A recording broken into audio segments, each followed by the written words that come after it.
ஆற்று ஓரத்தில் இருந்து அவங்க ரொம்ப கஷ்டப்படுறாங்க. என்னான்னு கூட பார்க்க மாட்டேங்கிறாங்க. பொம்பளை பிள்ளையோ ஆம்பளை பிள்ளைகள வச்சுக்கிட்டு பிள்ளைங்கள வச்சுக்கிட்டு ரொம்ப சிரமப்படுறோம்.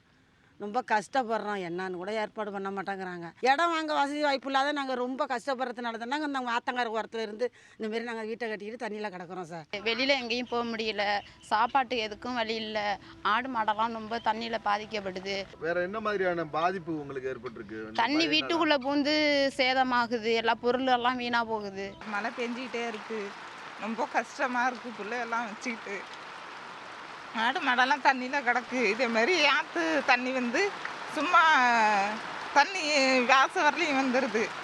வருஷம் வருஷம் இதே இதாக இருக்குது. ரொம்ப கஷ்டப்படுறோம், சோத்து கூட வழி இல்லாமல்.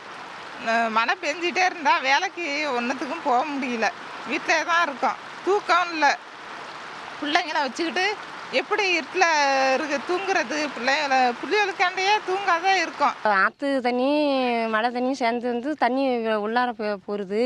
பாம்பு பூரான் பள்ளி எல்லாம் வந்து போகுது. நாங்கள் ரொம்ப கஷ்டப்பட்டுக்கிட்டு இருக்கிறோம். ஆத்தங்கரை உரத்தில் இருந்துக்கிட்டு ரொம்ப பிள்ளைங்கள்லாம் வச்சுக்கிட்டு குழந்தைகளை வச்சுக்கிட்டு கஷ்டப்படுறோம்.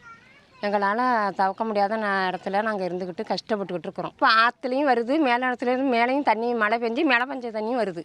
எங்களுக்கு இங்கே வடிகாலாக இருக்கிற தட்டு மழை எல்லா தண்ணியும் வந்து ஒன்றா சேர்ந்துக்கிட்டு எங்களுக்கு ஆத்தங்கரையில் பாய்ச்சிக்கிட்டு இருக்கு.